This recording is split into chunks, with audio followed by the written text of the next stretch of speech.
was a Sunday morning, and my family were away, and I was alone. And I wasn't dressed for company. I was wearing, I was wearing the sort of underpants that are strictly for domestic consumption. And, you know, any unauthorized viewing of these underpants may lead to prosecution. And also a pair of slippers, which I would never have wanted anyone to know that I owned, but they feature in this story. So yes, they were like honey bear slippers or something that someone had slipped into a Christmas stocking, you know, with little eyes and fluffy nose.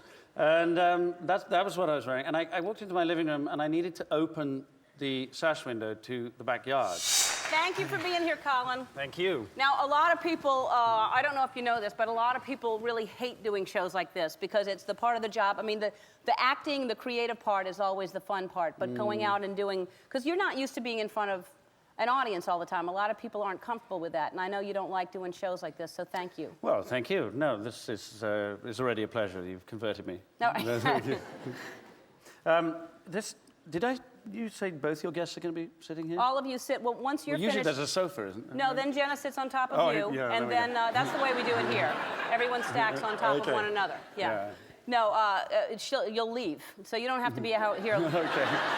We've got a timer going. Get out of her way. You're almost done. Yeah, it's... Yeah, I'm doing well, right? Yeah, you're doing great. I want you to tell the story because I heard this story recently, and I had the same sort of situation happen to me, the window incident.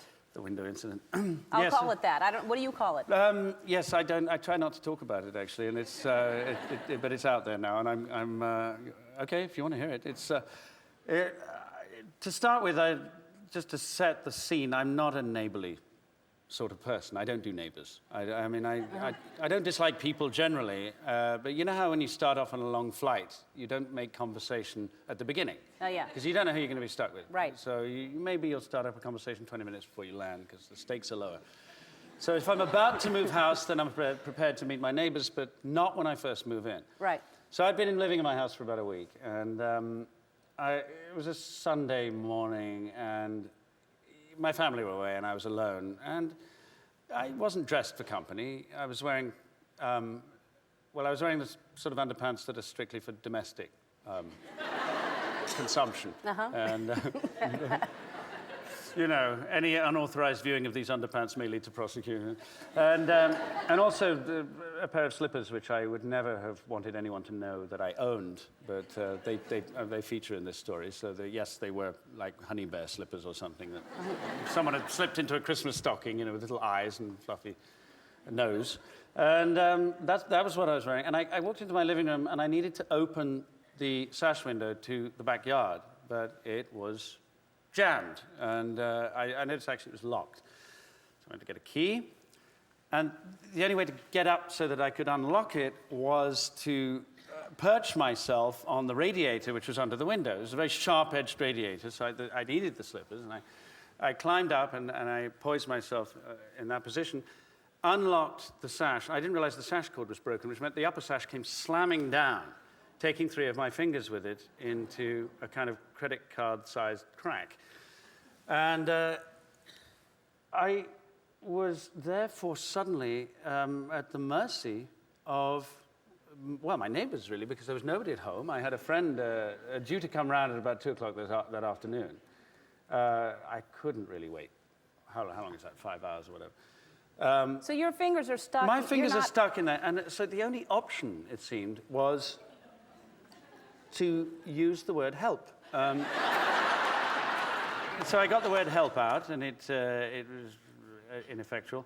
I then said things like, is there anybody, by any chance, I've got a bit of nothing. And, well, how close were your neighbors? I mean, is it like a... No, they were close enough to hear the blood-curdling scream, which I eventually let escape, but not close enough to hear the kind of polite version that I wanted, I hoped would suffice. Yeah. So, they were a few yards away, and I'd moved into this area to escape all contact, really, with them. Eventually, my next-door neighbor, who's even more reserved than I am, vaulted the fence and made it into my house and was unable to do anything for me and informed me of the fact. It was nice to meet him because he actually turned out to be quite a nice guy. He's a lawyer, a civil lawyer. His wife too is a lawyer, and she actually quite likes my work. Great. Yes, and in the meantime, I thought I could see some blood beginning to.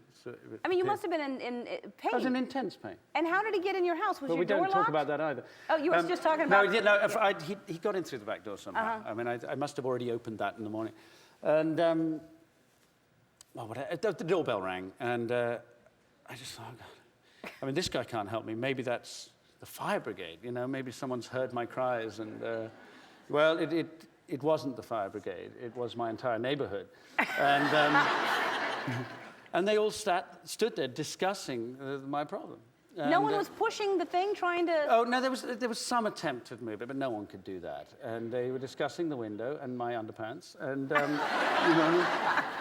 were various suggestions. If you're ever free, you can always bring your kids round, and eventually a guy came in who he'd found a metal object, it was a sort of fire poker, and he jimmied it in between the window panes and liberated me. And I swear to you, I would have chewed my own fingers off rather than have my neighbors, in my living room at that moment. But this guy did that in a way that looked like he'd done that before, and I thanked everybody and immediately made plans to move house.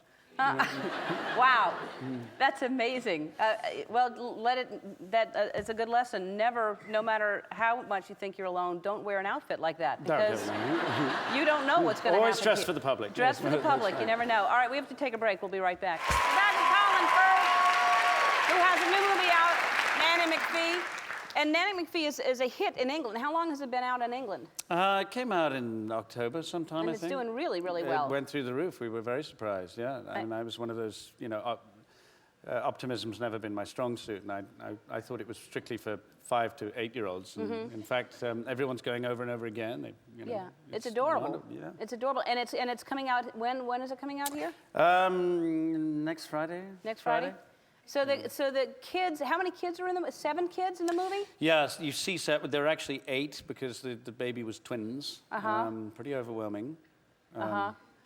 What was that like? I mean, it's. Well, working with children. We have that weird programming from nature that we even in monstrous children we find adorable for some reason, and it kind of confuses you and you implode, But they were working with children is a little bit like working with actors, demanding, messy, and unhygienic, and I know it's a bit unfair on children, but and so it's quite a shock to go home and have real children, and you are not, the role is reversed, and you can't turn to them and say, "You behave, or I'm going to call my agent." How many kids do you have? I have 3. And how old are they? I have a 15-year-old, a 4-year-old, and a 2-year-old. Oh, that's great. All right. Well, I just adore you. I'm happy that we met, and a big fan. And I want to help you out. Next time you're in a situation, it sounds like you need some new underwear. So you can. Oh, thank you. Thank you. Yeah. Thank you so much. Yeah. Thank you. My neighbors will be delighted. Yeah. All right. Thanks. Really nice meeting you. Thanks You're so very, much. very funny.